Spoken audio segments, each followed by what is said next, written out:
Hi and welcome to Lisa's Stamp Studio. I'm going to be teaching you a technique today that's called patchwork. It allows your cardstock to look like a quilt, and it's really very easy, and I've got lots of tips for you to make it very simple and successful for you at home. I'm going to share one card with you in the demonstration, then I have an alternate to share with you using a beautiful bundle of products available for a limited time while supplies last. Here's a quick look at that technique. This is a close-up of the card we're going to be creating together today, and as I said in the introduction, I have another sample to share with you at the end, so make sure you hang with me. The first piece of cardstock that we'll be using is measuring 2.5 by 2.5 inches. If you are here visiting from YouTube, you'll find a link down in the video description below, which will lead you over to the cutting dimensions for today's card. I did use the stylish scroll embossing folder on this cardstock simply because I wanted to add a little texture to it. The stylish scroll embossing folder is absolutely beautiful, and this is available in the holiday catalog. The next step is to cut 4 1¼ inch squares. I decided to use the absolutely beautiful Christmas Time is Here designer series paper. This is just one of the beautiful patterns, and you can see that this is not Christmas at all. So give that designer paper a look. It's only available for a limited time while supplies last, starting November 1st, 2019. 2 of these I will use just the way they are. The other 2 I'm going to flip over, and I'm going to cut them on the diagonal in order to use them to create the patchwork. You can do this with your paper trimmer, or you can take your scissors and you're going to cut tip to tip right on an angle. And I'll do the same thing now with the other one. When you're finished, you'll have 4 triangles. I'm going to push those up off to the side. I'm going to bring in my silicone craft sheet because we're going to work on this 2.5 inch square on the diagonal. That's how this pattern is going to be created. I'm going to start with the pattern pieces first. So I'm going to flip those over, and I love to use my silicone craft sheet since adhesive will not stick to it. It's going to ensure I'm going to keep my work surface nice and clean. On the diagonal, I'm going to go ahead and mount one of those squares in the top corner. I'll take the other piece of designer series paper and we'll add adhesive to the back side of this as well. And this is going to go in the bottom diagonal corner. The next step is a piece of mossy meadow cardstock. This measures 3.5 by 3.5 inches. This will eventually get mounted here, but I have found the easiest way to do this to make sure everything is aligned and you don't have to lift to tuck the ends is to apply the triangles first. So I'm going to turn this over and I'm going to work on the wrong side, and I'm going to add adhesive. This is another reason why I love my silicone craft sheet, because I can get it covered without getting it on my work surface. The first triangle is going to go up here in the top right corner. You're looking to make the designer paper evenly aligned along the cardstock strip.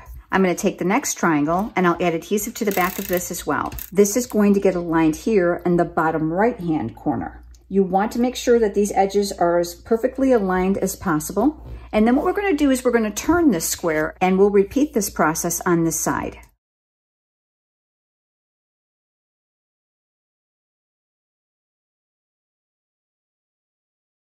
Once they're together, you're going to have this pattern. This piece is going to get mounted right in the center of that diagonal shape. We're going to flip this over, and I want to give you a tip about adhering this. Be very generous with your adhesive if you did emboss that piece of cardstock like I have, because you want to make sure that it's going to stick well. With your patchwork pattern around the outside on the diagonal, this should fit inside here perfectly, but you're going to want to make sure that the tips stay within the circumference or very close to that of the cardstock, which is the mossy meadow. Once you have it aligned, go ahead and tack it in place. This is much easier than trying to add these small pieces underneath this. Once it's finished, turn it over and rub from the back to make sure that that diamond-shaped piece of cardstock and the designer papers are well adhered. This now will get mounted on an additional piece of cardstock. I cut a square of 3 3/4 inch whisper white. I've flipped that pattern over, and we're going to add adhesive to the back side. We're going to center that here on that square, and again, I'm going to rub from the back to make sure it's good and secure. We're going to come back to this, but let's go ahead and work on the greeting for this card. I've got a small piece of whisper white cardstock here. This measures 1/2 inch by 2.5 inch. And I've decided to use the greeting from the Itty Bitty Birthdays stamp set. I really, really love this set because there's greetings for both the inside and the outside of your cards. You'll find this stamp set in the current Stampin' Up! Annual catalog. Now, if you don't already have a demonstrator and you would like a complimentary copy of that catalog, as well as the holiday catalog, head over to lisasstampstudio.com and click on Contact Me. I'm going to be using my Mossy Meadow ink, which coordinates with our cardstock, and I've mounted the words birthday wishes, and that'll get stamped here. I have a piece of cherry cobbler cardstock that coordinates with this designer series paper. It's 4 1/4 by 11, and I did score it in half right before you joined me.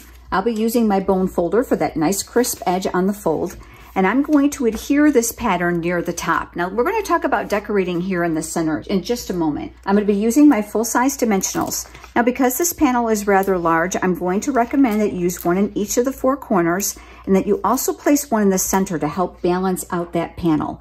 Then I'm going to use my Take Your Pick pickup tool with the paper piercing tool attachment to help me wrangle all those small backings. I love this too because it makes it easy for me to dump them in the trash. This now will get mounted near here, the top of the card base. And then let's go ahead and mount our greetings, and then we're going to decorate the center. I'll flip that over, and I'm going to grab 2 more dimensionals, and I'll mount one on each side. And I'm also going to put one in the center because that's a fairly long strip. And then I'll pull off those paper backings. This will get mounted here, center near the bottom. The beautiful gold details inside this designer series paper were something I wanted to pick up here in the center. My alternate idea for you actually uses an image. I'm going to be using the gold faceted gems. I'm going to use one of the larger gems here. They already have glue dots on the back, which makes them very easy to use. And I'm going to adhere that here in the center where those 4 panels intersect to create that patchwork. Now, I promised you one more sample, and this one uses the absolutely beautiful coordinating stamp set called Christmas Rose. But you might be looking at this thinking, well, this doesn't look like Christmas at all. And it doesn't. And that is the absolute beauty of this whole suite of products that's available during November and while supplies last. Here's a look at the stamp set. You can see there's a gorgeous outline image, especially if you like to color. And if you don't worry, because it also includes this. This is a distinctive stamp set, which means they have photographic type qualities.